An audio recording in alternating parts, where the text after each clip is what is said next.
Bismillahirrahmanirrahim. Assalamualaikum warahmatullahi wabarakatuh. Ukhti muslimah, saudariku yang dimuliakan dan dirahmati Allah Subhanahu wa taala. Di pertemuan yang kemarin kita sudah bahas akan tipe laki-laki yang tak layak, yang tak cocok, yang tak pas untuk engkau jadikan sebagai calon imammu, calon ayah bagi anak-anakmu, calon suamimu, pendamping hidupmu. Hari ini kita akan lanjutkan lagi tentang tipe-tipe kriteria laki-laki yang tak layak, yang tak pantas, yang tak baik untuk kau pilih sebagai calon ayah bagi anak-anakmu dan calon imam yang akan membimbingmu. Sudah 5 yang kita bahas, sekarang kita masuk yang ke-6. Yang ke-6 adalah laki-laki yang memiliki mental sombong, membanggakan diri. Laki-laki yang memiliki mentalitas seperti ini, ia sombong, membanggakan diri, ini adalah laki-laki yang tak baik. Kenapa? Karena laki-laki yang demikian adalah laki-laki yang tak mengenal perasaan cinta. Baginya, menikahin wanita itu hanya karena untuk memenuhi kebutuhan nafsu syahwatnya. Bukan karena mencintainya, bukan karena ingin membimbingnya, bukan karena ingin menuntunnya, bukan karena ingin menempuh bersama ke surga Allah Subhanahu wa taala. Bukan, tapi semata-mata karena hawa nafsu, ya, karena hawa nafsu. Jadi ia menikahi wanita bukan karena cinta, karena ia tak memiliki perasaan cinta. Yang ada adalah ia bangga dengan dirinya sendiri, ia mencintai dirinya sendiri. Dan ia akan lebih banyak mengabaikan dan menelantarkan para wanita. Sepertinya engkau, wahai ukhti muslimah, kalau ada laki-laki yang datang kepadamu ingin melamarmu dan kau ketahuin bahwasannya sifatnya adalah sombong, membanggakan diri, sepertinya engkau harus pikir-pikir untuk menerimanya, atau lebih baik kau tolak di awal saja. Yang ke-7, laki-laki yang gila kerja.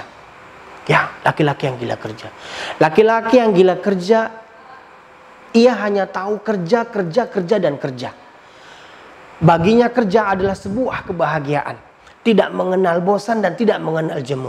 Yang ada baginya adalah bagaimana mengumpulkan harta sebanyak-banyaknya. Untuk apa? Hanya untuk demi status sosialnya, demi pujian orang lain dan lain sebagainya. Baginya menikah itu hanya karena untuk status sosial. Ya. Ia jadikan istrinya tak ubahnya seperti perkakas.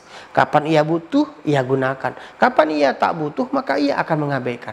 Begitu banyak wanita yang mengadu, menderita, ya, yang diberi materi secara berkecukupan, makan yang lezat, rumah yang besar dan lain sebagainya. Tapi ia tak mendapatkan kasih sayang, tapi ia tak memperoleh kebahagiaan. Kenapa? Karena laki-lakinya, karena suaminya lebih sibuk di luar sana dengan dunia kerjanya daripada bercumbu, bercanda bersama anak-anak dan istrinya. Sepertinya kalau ada laki-laki yang seperti ini, engkau pun harus berpikir kedua kali untuk menerima atau untuk menerima lamarannya. Yang ke-8, laki-laki yang durhaka kepada orang tuanya. Ukhti muslimah, saudariku, duhai kalian kaum wanita, kalian adalah wanita yang kelak akan mengandung dan mempertaruhkan nyawa untuk melahirkan buah hati kalian. Bagaimana perasaan kalian kalau memiliki anak yang telah diurus, yang telah dirawat, yang telah dibesarkan, tapi mendurhakain kalian, melawan berani kepada kalian? Bagaimana perasaan kalian? Sakit pasti. Demikian juga yang dirasakan oleh ibu laki-laki ini. Bagaimana mungkin ia akan mencintaimu, mengasihimu, menyayangimu kalau kepada orang tuanya saja ia durhaka, kepada orang tuanya saja ia berani membangkang dan melawan. Ya. Padahal Allah Subhanahu wa taala menetapkan hak orang tua ditunaikan setelah haknya Allah Subhanahu wa taala. Coba lihat Allah Subhanahu wa taala. Allah Subhanahu wa taala berfirman dalam surat Al-Isra di ayat yang ke-23. Ya. Allah Subhanahu wa taala menyatakan, "Wa qadha rabbuka alla ta'budu illa iyyahu wa bil walidaini ihsana." Ya. Allah telah menetapkan, Allah telah mewasiatkan, Allah telah memerintahkan agar kalian tidak menyembah kecuali hanya kepada Allah Subhanahu wa taala saja. Dan terhadap kedua orang tua kalian berbaktilah kalian, berbuat baiklah kalian, bahagiakanlah mereka.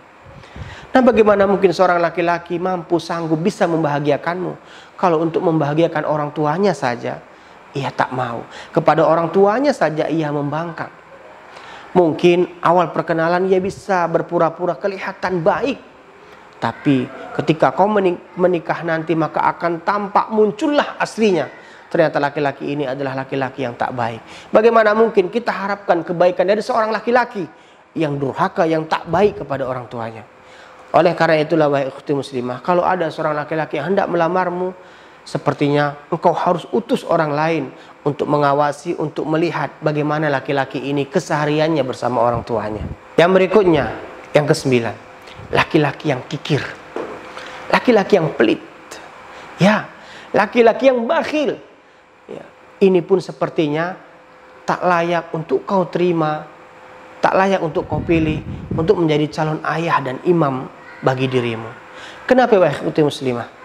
Dulu Sahabiyah Hindun radhiyallahu anhu pernah mengadu kepada Rasulullah SAW akan bakhilnya, pelitnya suaminya yang tercinta, yaitu Abu Sufyan. Abu Sufyan. Ketika itu Hindun mengadu, ya, bagaimana kebutuhannya dan kebutuhan anak-anaknya tak tercukupin dengan pemberian dari suaminya Abu Sufyan. Padahal Abu Sufyan dalam keadaan berkecukupan, ia dalam keadaan berlebihan. Abu Sufyan orang yang kaya, tapi pelitnya, bakhilnya untuk istrinya, sehingga istrinya dan anak-anaknya tak cukup, merasa kekurangan.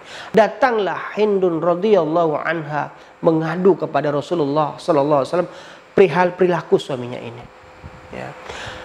Apa jawaban Rasulullah SAW? Ternyata Rasulullah SAW memperkenankan, membolehkan untuk mengambil uangnya sahabat yang mulia, sahabat Abu Sufyan radhiyallahu anhu, dalam rangka untuk mencukupin kebutuhan Hindun bersama anak-anaknya. Ini menunjukkan lelaki yang pelit, lelaki yang bakhil, lelaki yang tidak ingin memberikan sesuatu yang lebih untuk istrinya, sepertinya pun pantas kau pikirkan untuk kau tolak lamarannya. Bagaimana kita mengetahui laki-laki ini pelit atau tidak? Lihat bagaimana kesehariannya, tanyakan kepada teman dekatnya, dan selidikin melalui keluarganya. Yang ke-10, lelaki yang kebanci-bancian, lelaki yang lemah gemulai, lembut seperti perempuan. Ini pun ukhti muslimah, sepertinya kau pikir-pikir pula untuk menerima lamarannya. Karena laki-laki yang seperti ini biasanya ia adalah laki-laki yang cengeng, laki-laki yang tidak bisa diberikan tanggung jawab, laki-laki yang banyak mengabaikan tanggung jawab. Karena laki-laki itu dibutuhkan adalah ketegasan. Laki-laki itu yang dibutuhkan adalah mental. Dan mental laki-laki bukan mental yang cengeng, bukan mental yang gampang mengeluh, yang mudah tersinggung, yang hatinya sensitif. Tidak. Laki-laki itu adalah laki-laki yang tegar, perkasa, laki-laki yang tegas, laki-laki yang bisa menjadikan tempatmu berlindung. Laki-laki yang bisa jadikan tempatmu bermusyawarah, laki-laki yang bisa jadikan tempatmu mengadu dikala engkau memiliki duka dan nestapa. Yang ke-11, laki-laki yang tak pantas, yang tak layak untuk kau jadikan sebagai suami adalah lelaki yang pemalas, lelaki yang tak bergairah, lelaki yang tak memiliki kesemangatan untuk mencari maisha, lelaki yang lebih banyak melamun, lelaki yang lebih banyak menunggu, lelaki yang tak ingin bekerja, lelaki yang tak ingin mencari nafkah. Hati-hati wahai ukhti muslimah. Laki-laki yang seperti ini hanya akan memberikan penderitaan, kedongkolan hati bagi dirimu. Karena laki-laki itu harus bekerja, laki-laki itu harus bergairah, bersemangat. Lihat bagaimana Rasulullah SAW menyemangatin para laki-laki untuk bekerja, mencari nafkah untuk anak istrinya. Rasulullah SAW bersabda, ihris ala ma yanfa'uk wasta'in billah wala ta'juz. Sabda Rasulullah SAW, bersemangatlah kalian untuk melakukan hal yang bermanfaat dan minta tolong kepada Allah Subhanahu wa taala. Jangan pernah putus semangat, jangan pernah lemah semangat, jangan pernah lemah gairah. Harus bersemangat, harus bergairah. Ya, dan itu adalah laki-laki. Karena ada tanggung jawab di pundaknya. Ya, ada tanggung jawab di pundaknya yang harus ia penuhin. Ada beban yang harus ia pikul, yaitu beban keluarga, anak dan istrinya. Ada orang-orang yang harus ia bahagiakan. Untuk itu ukhti muslimah, pilihlah laki-laki yang bersemangat, Ya, tidak harus kaya, tidak harus berkecukupan harta, berlebih harta, tidak. Tapi laki-laki yang bersemangat dalam mencari nafkah, bekerja.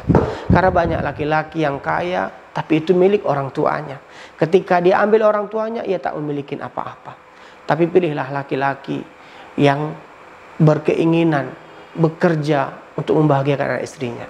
Ini mungkin ukhti muslimah 11 tipe lelaki yang tak layak kau jadikan sebagai calon suami.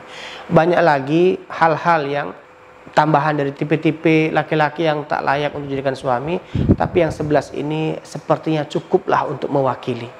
Semoga engkau, wahai ukhti muslimah, wahai para wanita dimanapun kalian berada, semoga Allah Subhanahu wa Ta'ala pilihkan untuk kalian jodoh-jodoh yang terbaik, lelaki yang bertanggung jawab, lelaki yang memiliki kasih sayang, laki-laki yang bersedia untuk membahagiakan, laki-laki yang memiliki rasa cinta yang besar, dan laki-laki yang siap menjadikanmu sebagai ratu permaisuri. Ini mungkin yang bisa kami sampaikan. Saya Abu Ayub Bang Alangkati. Assalamualaikum warahmatullahi wabarakatuh.